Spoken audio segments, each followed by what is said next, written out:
Alors, bonjour, mon nom c'est Patrick. Toi, c'est? Mon nom, c'est Pacam. Pacam. Salut, ça va bien, coude? Parce que le COVID, tout ça. Non? Non? Pas de coude? Bon. Alors, juste pour qu'on s'entende sur les règlements, c'est que, premièrement, on reste toujours dans le respect. OK? On n'ose pas le ton, puis etc.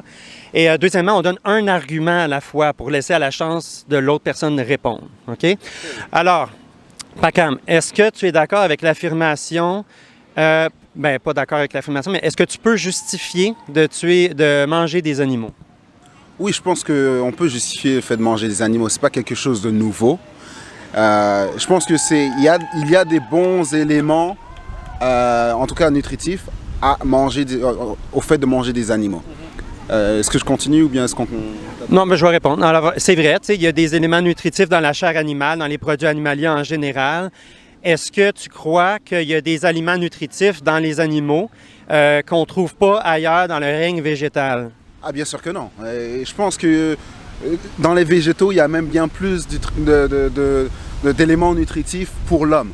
Maintenant, le point négatif, c'est l'abattage en masse, l'élevage en masse, le processed meat, processed food, ça, et même pour les végétaux, hein, avec les GMO, etc. Là, c'est là que ça devient nuisible, pour l'homme.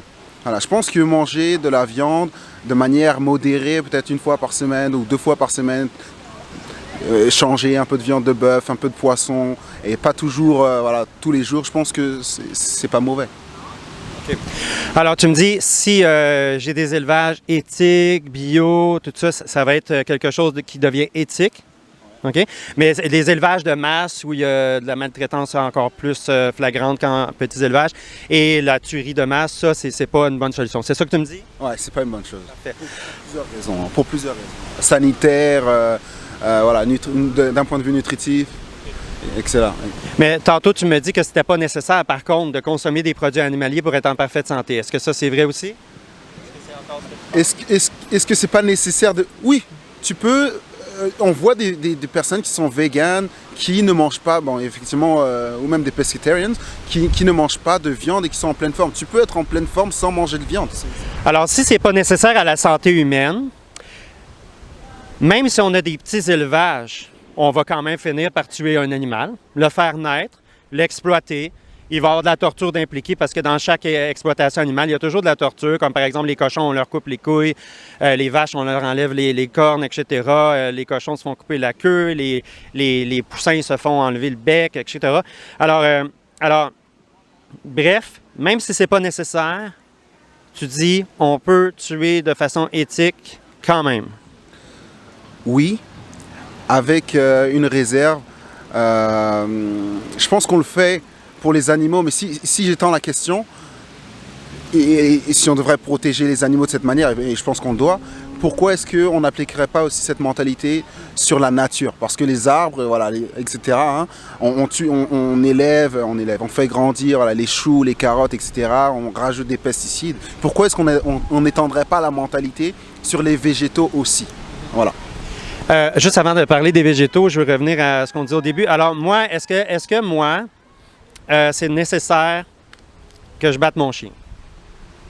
Nécessaire, tu veux dire pour qu'il t'écoute, etc.? Non. Est-ce que dans la vie, c'est nécessaire tout court que je décide de battre mon chien? C'est pas nécessaire de... Absolument pas. Alors moi, si je décide de battre mon chien, est-ce que tu vas avoir quelque chose contre ça? Quand même, oui, là.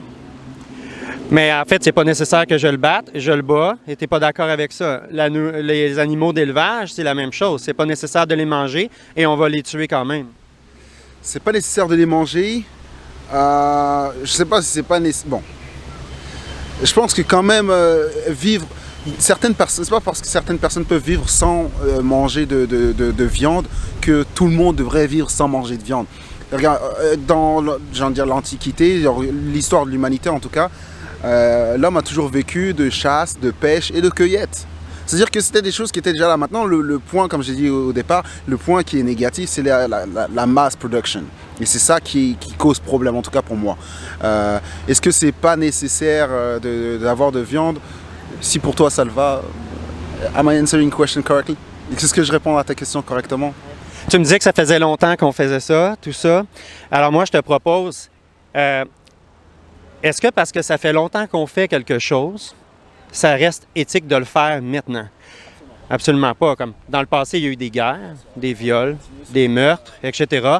Et c'est pas parce que ça a été fait dans le passé que je peux me dire, Monsieur le juge, ça a été fait dans le passé, donc j'ai décidé de tuer cette personne-là parce que les meurtres existent depuis toujours, donc ça ne devient pas un argument valable. Est-ce que tu penses pas que ça peut être la même chose?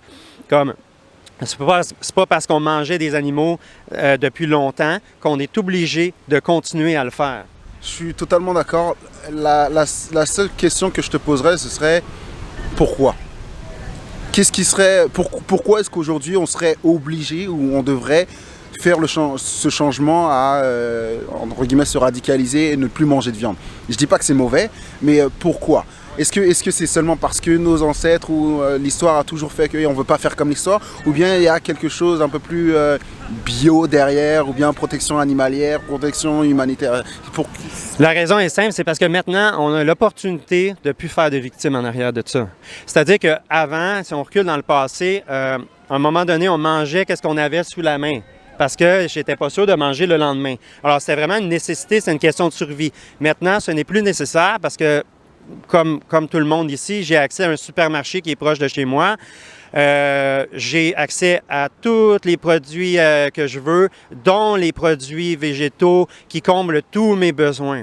Alors, comme ce n'est plus nécessaire de tuer par survie, de tuer par nécessité, pourquoi le fait-on encore s'il y a de la souffrance d'impliquer? C'est une bonne question. Pourquoi le fait-on encore? Bon, il y a beaucoup de questions irrésolues.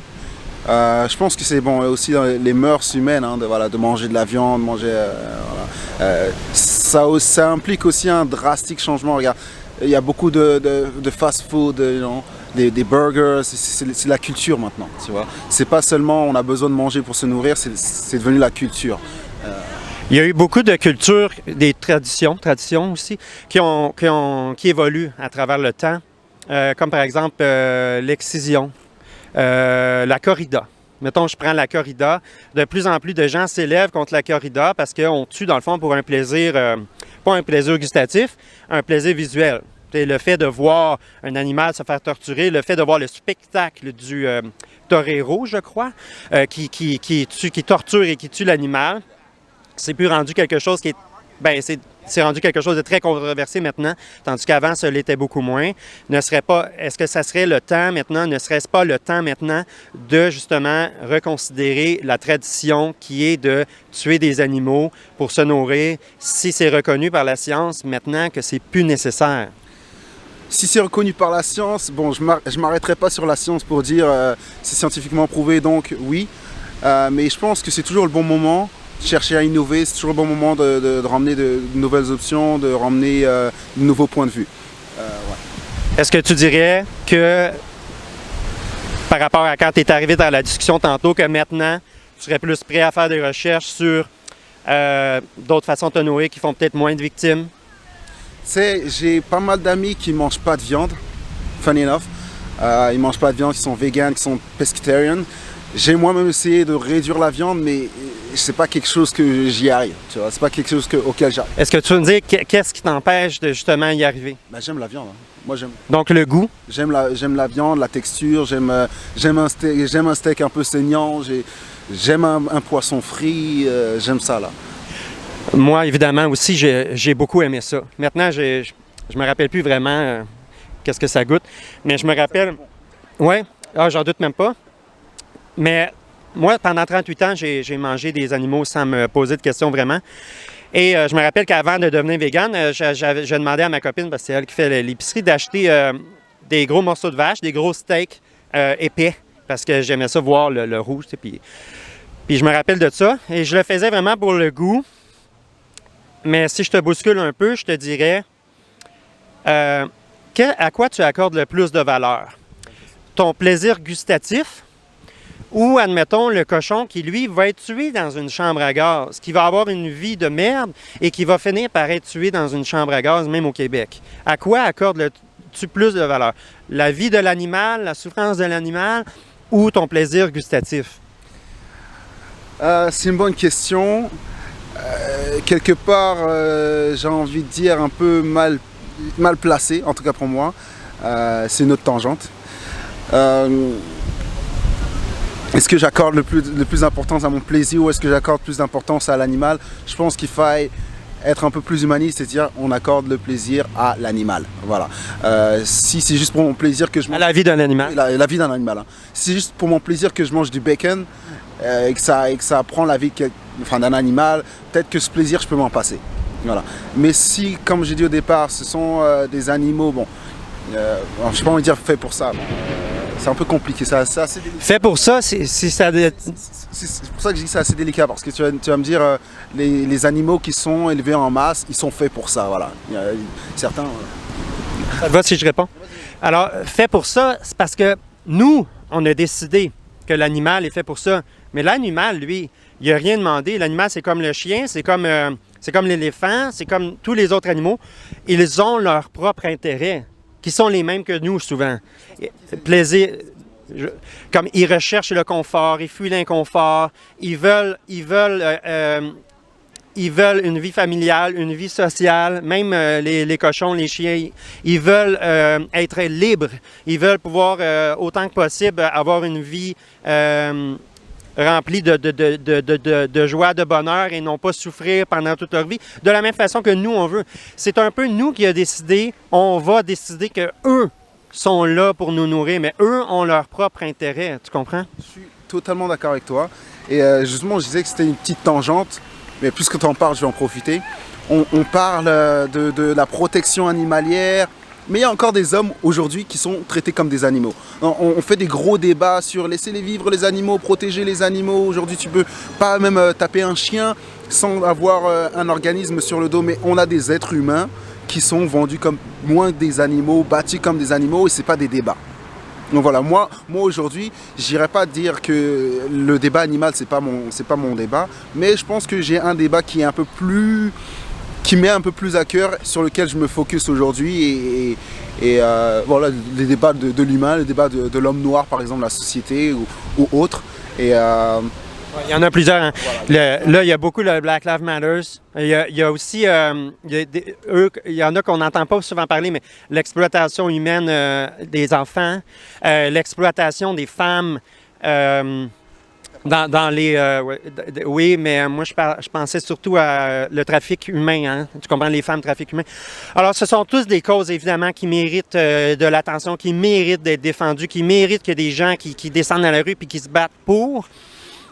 Sauf que là, vu qu'on parle des animaux, tu sais, je voudrais je voudrais qu'on continue vers les animaux, mais évidemment, ce sont tous des causes qui sont toutes importantes. Puis ce qu'il y a de magnifique avec les animaux, c'est que ça prend pas de temps. Dans le sens que si je décide d'acheter du tofu au lieu d'un morceau de vache, c'est pas quelque chose qui va me demander de donner du temps. Tandis que souvent, quand on veut militer pour les autres causes, bien, des fois, il va falloir faire des choix. Est-ce que je me bats pour les femmes? Est-ce que je me bats pour le Black Lives Matter? Est-ce que je me bats pour... Tu sais, puis c'est tous des choix qui sont totalement légitimes. Qu'est-ce que tu en penses dans le sens que toi, si tu deviens vegan, si tu décides d'arrêter d'acheter des produits animaliers, c'est pas quelque chose qui va te demander des investissements de temps? Ça va pas me demander un investissement de temps. Après, je pense pas non plus chercher à imposer entre guillemets ma vue ou ma philosophie sur ou étendre ma vue et étendre ma philosophie à d'autres personnes. Tu vois, c'est un petit peu comme les religions. Tu le gardes pour ton cœur et tu laisses les gens faire ce qu'ils veulent. Je pense qu'on est dans un monde, tu l'as dit, qui évolue, qui innove. Et c'est le moment, voilà, faut laisser les gens un peu être qui ils veulent être. Tu veux manger de la viande, ça te va, mange de la viande. Tu veux pas manger de viande, ne mange pas de viande. Ce qui est sûr, on va vivre ensemble et on va vivre en harmonie. Oui, je comprends. Par rapport aux religions, je comprends ton point. La différence que je vois, par contre, c'est que la religion, si moi je décide d'être musulman aujourd'hui ou chrétien, peu importe, ça ne va pas nécessairement impliquer de la souffrance de d'autres personnes. Je comprends qu'il y a eu des souffrances reliées à la religion, c'est pas ça que je veux dire, mais que moi je décide en même temps d'être religieux maintenant, ça ne va pas faire en sorte qu'il y ait des victimes en arrière de mon choix. Oui, mais peut-être qu'il y en a eu dans le passé, mais que je décide d'être musulman, que je décide d'aller prier Allah, ben demain matin, ça ne va pas nécessairement faire des victimes, tu comprends, directement. Mais par exemple, si je décide demain d'acheter un morceau de vache ou des œufs ou du lait, ça va vraiment impliquer Ça vient directement, tu comprends, d'une victime. Alors derrière mon choix, il y a vraiment une victime tangible. Tandis que derrière mon choix de religieux, il n'y a pas vraiment de victime, du moins à cause de moi directement. Je suis d'accord avec ça. Je pensais un peu tu sais, quand tu dis aux enfants finis ton assiette parce qu'il y a des personnes en Afrique qui meurent de faim. Le fait que tu finisses ton assiette, ça ne va pas aider quelqu'un à manger. La société, elle est comme elle est. Il faudrait différentes actions pour, par exemple, terminer la faim dans le monde. Il faudrait différentes actions pour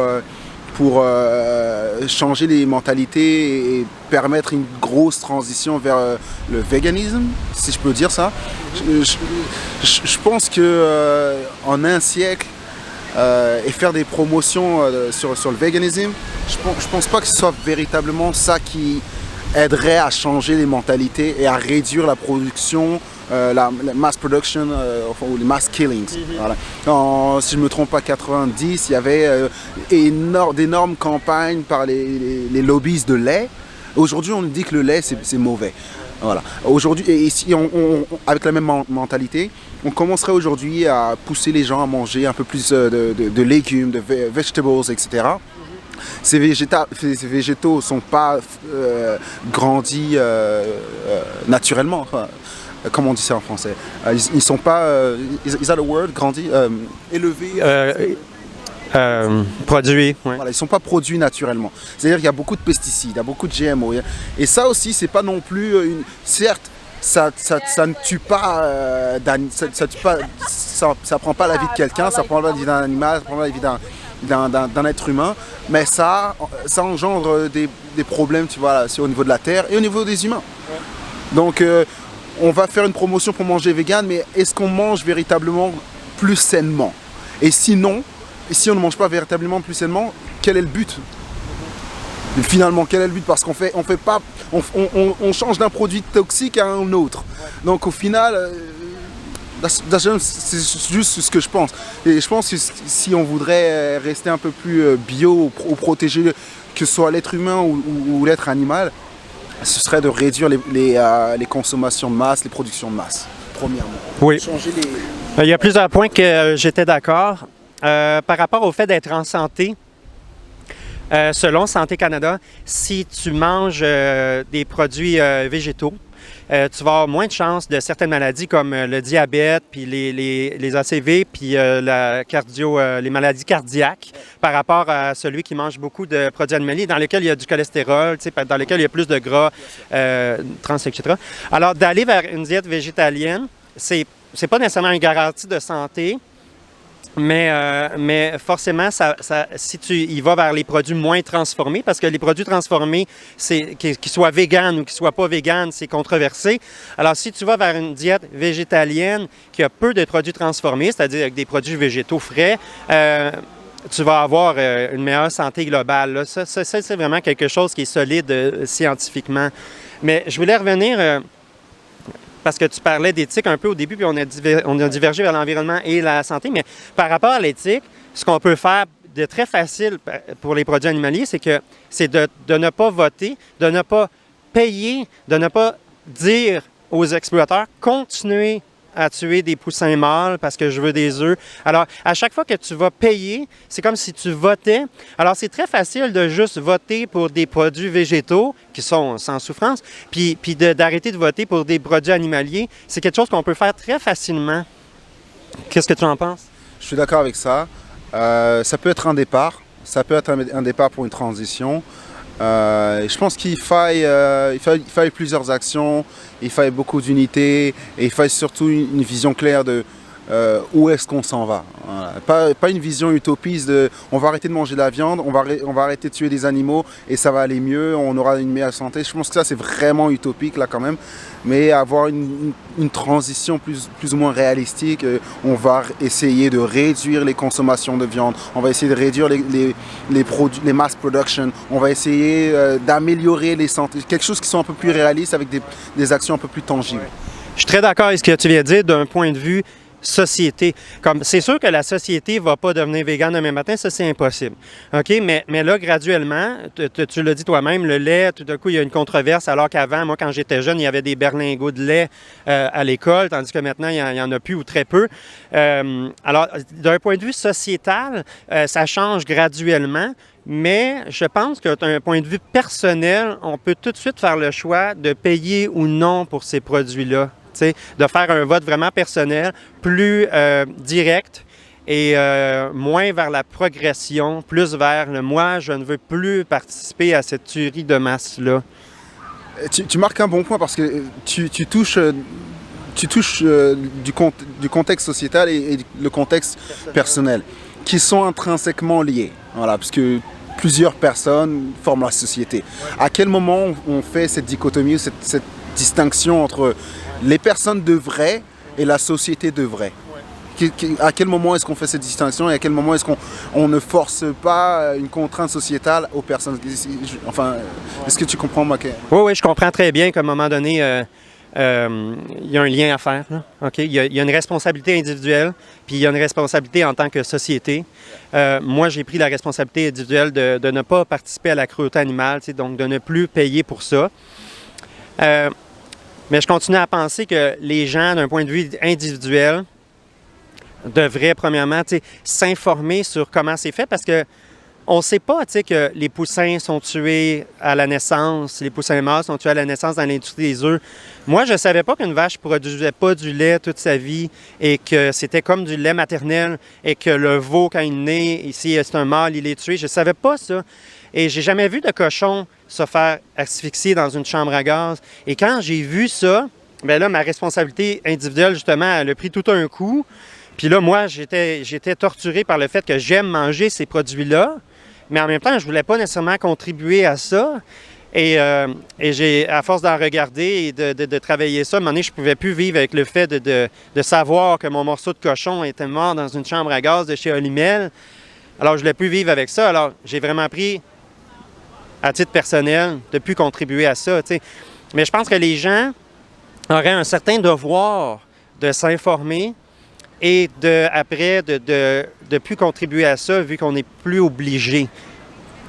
Là, tu as peut-être quelque chose à dire là-dessus. Oui, donc ce serait d'un premier temps sensibiliser les populations sur les provenances de la... Parce qu'ils ne le savent pas. Ouais, sensibiliser et ensuite responsabiliser pour amener un changement. Tu as bien traduit ce que je veux dire. Ouais. Je pense alors, que... Ouais, vas-y. Je pense que ça met du sens. Et il y aurait quand même un gros travail de fond à faire parce que regarde aujourd'hui un enfant là qui sort d'école primaire, il va se dire je dois prendre du lait pour avoir des bons os, je dois manger assez de bœuf pour être en forme. De moins en moins par contre, hein, comme... Ouais. Voilà, c'est quand même bien ancré dans les mentalités. Moi, quand j'étais petit, là, on me disait à l'école, faut boire du lait pour avoir des os durs. Penses-tu que les enfants, c'est moins le cas qu'ils se disent? Moi, quand j'étais jeune, c'était évident que je me disais ça. Puis toi aussi, probablement qu'on a à peu près le même âge. T'es peut-être plus jeune que moi un petit peu. Mais... ah, ça, c'était bon. OK. Alors, tu es vraiment plus jeune que moi, mais t'as vraiment... t'étais toi aussi conditionné à penser. Mais je pense que les jeunes de nos jours, c'est moins le cas qu'avant.